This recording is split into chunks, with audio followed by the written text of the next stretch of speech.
మరణాత. అందరూ బాగున్నారండి? సర్వోన్నతులకు ప్రభు మీకు నిరంతరము తోడై నడిపించును గాక. ఆమేన్. ప్రియులారా, మీరంతా బాగున్నారని, ఇంకా బాగుండాలని దేవుని యొక్క వాగ్దానాన్ని ఒకసారి మనం జ్ఞాపకం చేసుకొని మన ఆత్మను బలపరుచుకుంటూ వాగ్దానం ఎత్తి దేవుని కొరకు ప్రార్థించి మేళ్ళు పొందుకుందాం. ప్రియులారా, యెషయా గ్రంథము 54వ అధ్యాయము 17వ వచనములో, నీకు విరోధముగా రూపింపబడిన ఏ ఆయుధమును వర్ధెల్లదు అని భూమి ఆకాశమును సృష్టించిన సృష్టికర్తకు దేవుడైన యెహోవా సెలవిస్తూ ఉన్నారు. ప్రియమైన స్నేహితులారా, నీ కొరకే దేవుడు మాట్లాడుతూ ఉన్నారు. ప్రియులారా, నీవు దేవుని పోలికలో ఉన్నావు. దేవుని వలన ఈ లోకానికి వచ్చావు. దేవుని చిత్తాన్ని నీవు జరిగించాలి. దేవుని చిత్తమును బట్టే నీవు జీవించాలి. దేవుని కృపకు నీవు పాత్రుడుగా, పాత్రురాలుగా ఉండాలి. ప్రియమైనటువంటి స్నేహితులారా, నీవు కాదు, నీవు దేవునికి సొత్తు గనుక దేవుడు నిన్ను దృష్టించుచూ ఉన్నాడు. ఈ సత్యాన్ని నీవు గమనిస్తూ నీకు విరోధముగా రూపింపబడిన ఏ ఆయుధమును వర్ధెల్లదని సర్వోన్నతులకు దేవుడు చెప్పుచున్నటువంటి ఈ మాటను నీవు మనస్సున ధరించాలి. ప్రియులారా, సర్వశక్తివంతుడైనటువంటి మరి దేవుడే నీతో మాట్లాడుతూ ఉన్నటువంటి ఘనమైనటువంటి దేవోక్తి ఇది. ఈ లోకంలో నీవు నీ చుట్టూ ఉన్నటువంటి సమస్యలను చూసి నీవు భయపడుతూ ఉన్నావా? బ్రతకడానికి దారి లేదని అప్పులు పాలైపోయి ఎటు తోచనటువంటి భయంకరమైనటువంటి పరిస్థితిలో సహకరించేవారే లేరు, ఆదరించేవారే లేరు అని వేదనకరమైనటువంటి పరిస్థితుల్లో నీ జీవితము తల్లడిల్లిపోతూ ఉన్నదా? ఈ కడవరి కాలంలో సర్వోన్నతుడైనటువంటి దేవుడు నీతో మాట్లాడుచూ ఉన్నాడు. ఆయన నీ పక్షముగా ఉన్నానని సెలవిస్తూ ఉన్నాడు.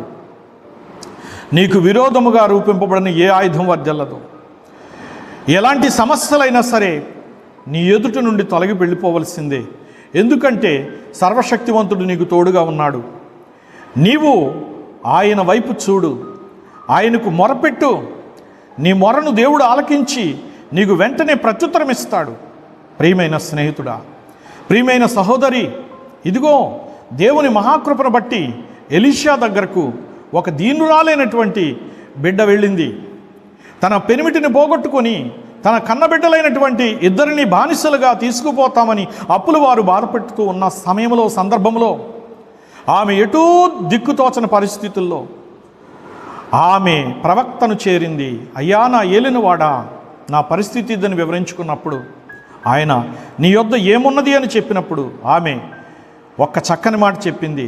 నూనె కుండ తప్ప నా ఇంట్లో మరేమీ లేదయ్యా అని ఆమె చెప్పినప్పుడు, మరి దేవుని యొక్క ఆత్మచేత నింపబడిన ఎలీషా ప్రవక్త ఆ నూనె కుండను ఆశీర్వదించగా ఆ నూనె కుండలో నూనె పొంగి ప్రవహించడం జరిగింది.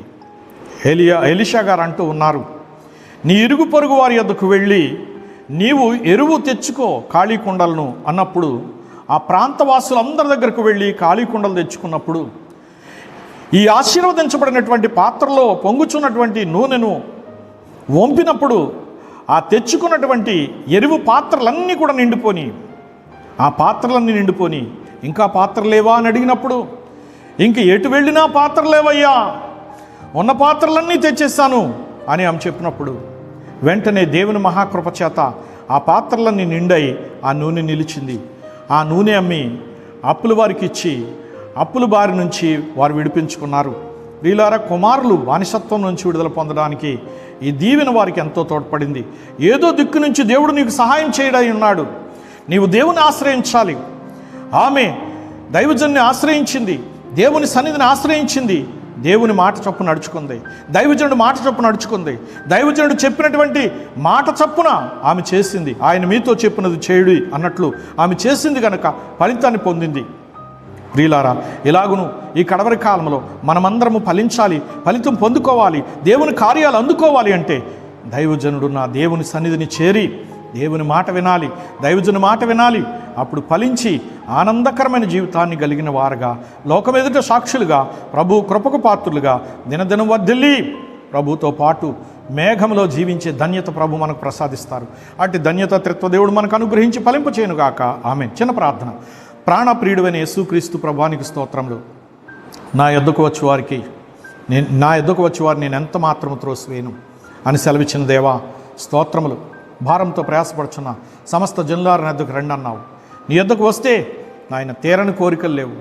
నీవు వారు కోరినవన్నీ తీర్చివేస్తావు, వారి అక్కరాలన్నీ తీర్చివేస్తావు, నాయన ఆపదలన్నీ దూరపరుస్తావు, సమస్యలను పరిష్కారం చేస్తావు, జీవితాన్ని ప్రసాదిస్తావు, జీవాన్ని అనుగ్రహిస్తావు. ప్రభా నిత్యత్వములో వర్ధల చేస్తావు. ఇట్టి సకల భాగ్యములు నీ బిడ్డలు పొందుకుని నిన్ను ఆశ్రయించి వర్ధిల్లి మేఘమిక ధన్యతమని యేసు నామమున వేడుకుంటున్నాను పరమ తండ్రి. ఆమెన్. పరమదేవుని కృప మనందరికీ తోడే నడిపించునుగాక. ఆమెన్. మరణాత.